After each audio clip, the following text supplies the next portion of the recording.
Halo guys, selamat datang. Nah, hari ini kita mau coba bahas Yamaha Gear Ultima ya. Ini baru belum sampai 1 bulan sih, belum sampai 1 bulan, masih sekitar 233 km ya di odonya. Jadi udah sempat pakai beberapa lama gitu. Nah, jadi dulu itu awalnya mau belinya bukan motor ini teman-teman, tapi mau beli motor Honda Beat gitu ya, mau beli motor Honda Beat. Nah, tapi lagi cari-cari ngelihat motor ini gitu ya. Kenapa akhirnya pilih motor ini? Pertama, jujur aja, jadi kenapa pilih motor ini, karena saya kemakan iklan teman-teman. Saya kemakan iklan, melihat video yang Gear Ultima ini dibanting-banting, direndam gitu ya, dibawa, digantung pakai apa, eskavator ya, intinya kayak gitulah. Akhirnya saya putuskan untuk ngambil Gear Ultima ini gitu. Nah, apa aja sih kelebihan dan kekurangannya gitu ya? Mungkin kita mulai dari kelebihannya dulu. Pertama sih, untuk di range harganya ya tergolong yang terjangkau lah ya, dari semua segmen ya 11-12 lah harganya sama Honda Beat gitu. Ini saya dapat di harga berapa ya, 21 jutaan gitu ya. Ini kebetulan yang tipe S seperti itu. Terus juga kenapa pilih ini, karena saya cari yang irit teman-teman. Saya cari yang irit. Saya sendiri sih belum sempat ngukur ya, full to full. Tapi kalau lihat dari review yang lain itu, kira-kira 1 liter bisa 55-70 km teman-teman. Ya menurut saya sih itu tergolong irit lah ya. Nah, kebetulan kalau saya cek di Yamaha Y Connect ya, ini bisa nyambung ke Yamaha Y Connect, itu sih saya sekitar 50 besar sampai 60-an kilometer per liter teman-teman.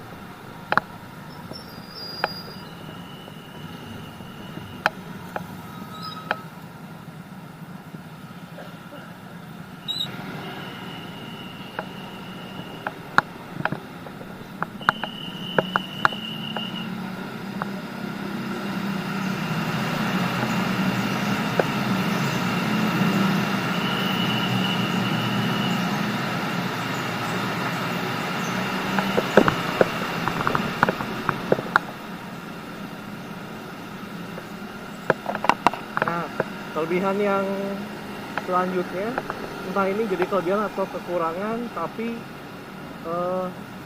motor ini sangat ringan ya teman-teman ya.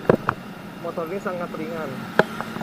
Itu nanti saya juga akan bahas terkait motor yang terlalu ringan ini ya di akhir gitu ya. Jadi motor ini ringan banget, jadi untuk slip enak, untuk dibawa juga gampang gitu ya. Untuk dibawa gampang, lalu juga ya karena motor kecil kali ya, jadi ringan, terus juga nggak terlalu tinggi seperti itu. Nah, lalu apalagi teman-teman yang saya suka dari ini adalah tarikan awalnya enak banget ya. Ini juga mesinnya udah pakai yang hybrid. Jadi hybridnya Yamaha itu bukan hybrid campur listrik teman-teman, tapi dia ada teknologi assist untuk 3 detik pertama waktu digas. Nah, terkait itu juga awalnya saya bingung kenapa kok nggak hidup gitu ya.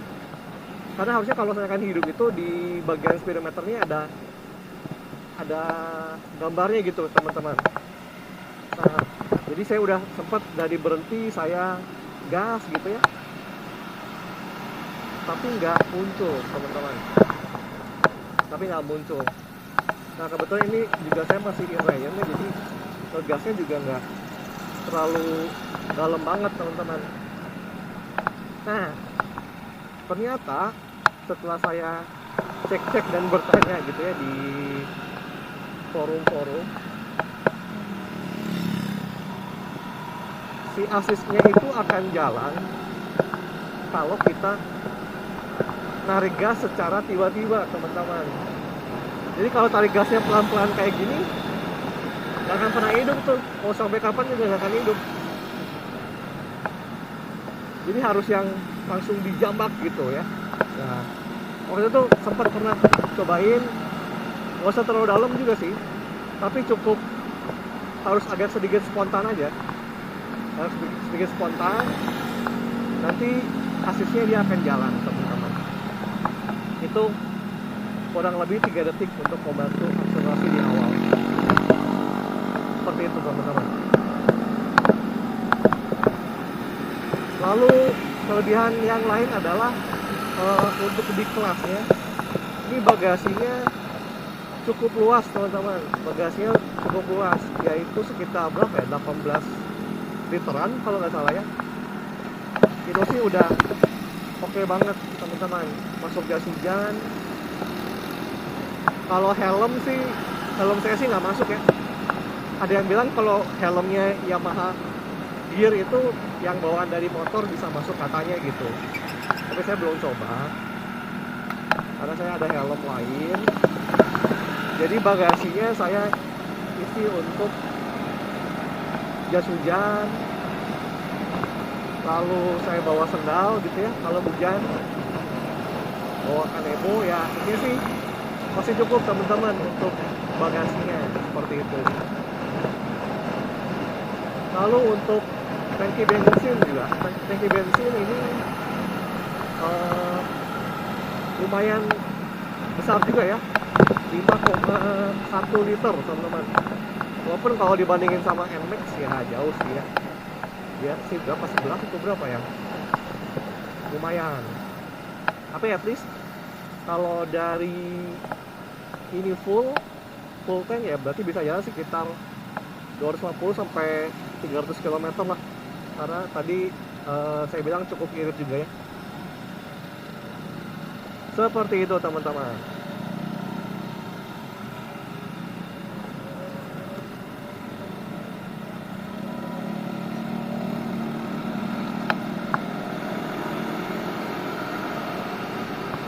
Lalu kenapa saya ngambil yang tipe S ini teman-teman? Nah di tipe S ini ada beberapa fitur yang nggak ada di fitur standarnya. Yang pertama adalah speedometernya. Speedometernya dia digital teman-teman, jadi lebih gampang kelihatan. Lalu juga secara RFID lebih lengkap ya, kita bisa lihat odometer, kita bisa lihat trip, kita bisa lihat jam, kita bisa lihat tegangan aki, seperti itu. Lalu dia juga punya ini apa, engine start stop. Jadi kalau kita lagi berhenti di lampu merah, mesinnya bisa langsung mati. Nanti begitu gasnya kita buka, dia hidup lagi motornya teman-teman.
Berikutnya adalah yang ada di tipe S tapi nggak ada di tipe standar, itu adalah dia bisa connect ke handphone teman-teman.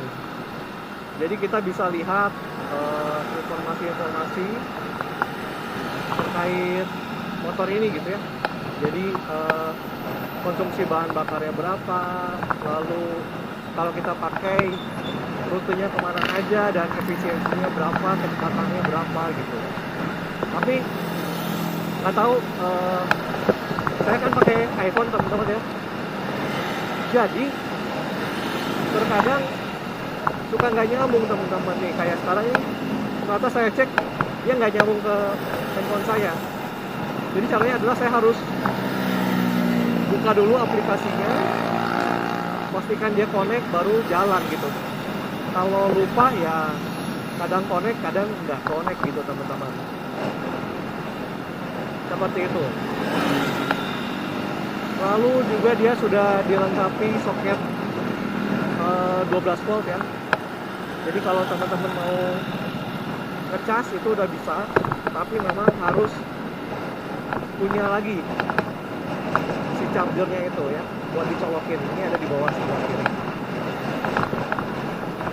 Seperti itu teman-teman. Berikutnya apa lagi ya? Ya, overall sih enak. Saya belum sempat coba untuk tanjak-tanjak gitu ya. Oh ya, terkait yang tadi, motor ini cukup ringan ya teman-teman ya. Tapi efeknya apa teman-teman? Efeknya adalah kalau misalkan saya bonceng anak ya, saya bonceng anak, dia duduk di depan nih. Jadi kalau dia gerak sedikit aja ya, dia gerak sedikit, nah itu kerasa oleng teman-teman. Jadi gerakan anak saya mempengaruhi motor ini, karena motor ini cukup ringan gitu teman-teman. Lalu juga yang kekurangannya mungkin ya, menurut saya sih ini shocknya agak keras teman-teman. Kalau dipakai buat sendirian, bagi saya ini terlalu keras. Saya berat badan sudah sekitar 72 kg lah. Ini agak keras kalau jalannya rusak, itu bergetar banget. Tapi kalau buat boncengan ya oke lah, boncengan berdua bertiga gitu ya, itu lebih nyaman gitu teman-teman.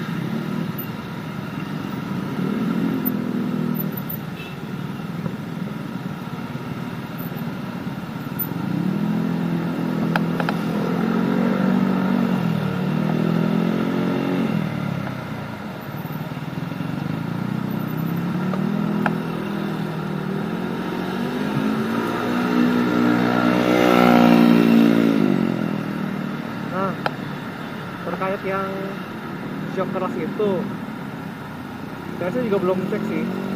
Jadi ada yang bilang bahwa tekanan anginnya itu nggak boleh terlalu tinggi teman-teman.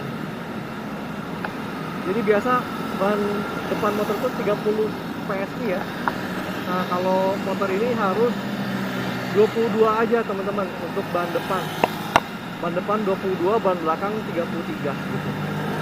Jadi kalau ban depan diisi 30 udah pasti ajut-ajutan teman-teman ya. Keras banget kayak batu.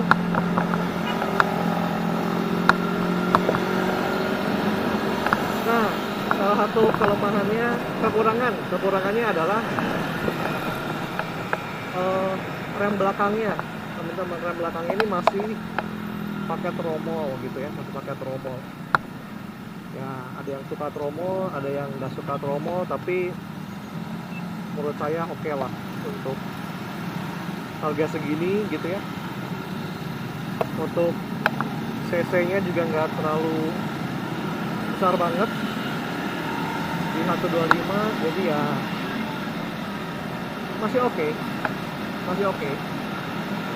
Ya, ambil sisi positifnya teman-teman.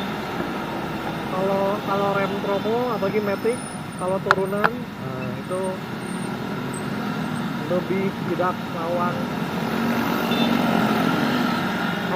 ngeglosor gitu ya.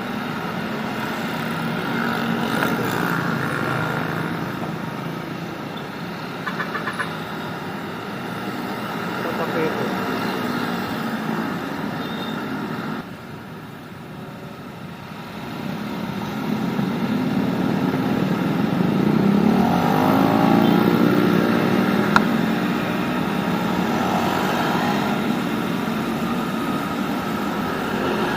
Ya teman-teman, salah satu kelebihannya juga ini joknya cukup lebar ya. Joknya cukup lebar, jadi empuk teman-teman. Jadi kalau duduk enak lah. Pokoknya pantatnya lebar teman-teman ya. Duduknya nyaman. Tapi itu juga menjadi kekurangan. Kenapa? Karena kalau joknya lebar maka akan lebih nyegang teman-teman. Jadi kakinya mungkin akan lebih tidak menapak sempurna gitu kira-kira ya. Tapi proporsi aman teman-teman, karena bobotnya juga nggak terlalu berat ya, jadi juga nggak akan berpotensi untuk jatuh bego gitu teman-teman. Jadi untuk saya yang tingginya juga nggak terlalu tinggi, di 165 ya, tidak menapak sempurna teman-teman. Nah, jadi kalau saya kan ditanya nih teman-teman, ini cocoknya buat siapa nih motor ini nih? Nah, jadi menurut saya ini cocok untuk commuting teman-teman ya, di dalam kota gitu ya. Itu cocok banget, satu irit, kedua ringan, dia gesit. Lalu juga nggak rewel teman-teman. Nah, mungkin kalau buat dibawa touring tipis-tipis juga bisa ya teman-teman ya. Ada yang udah pernah touring Jakarta Bali pakai motor ini, itu aman dan selamat teman-teman.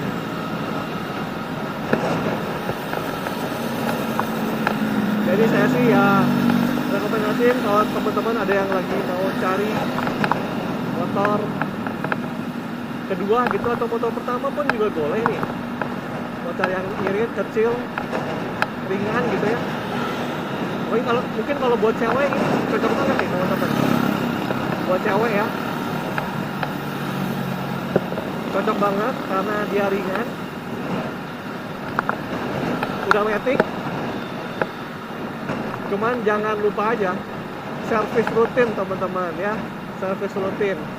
Kalau saya sih lihat di forum-forum itu banyak yang ngeluhin bahwa motor ini kayak vampir teman-teman. Kenapa? Karena dia olinya sering susut, sering berkurang gitu ya. Jadi jangan terlambat teman-teman buat ganti oli. Ada yang bilang ya 1.500 km udah harus dicek, harus diganti ya. Atau kalau motor masih baru, ikutin aja teman-teman.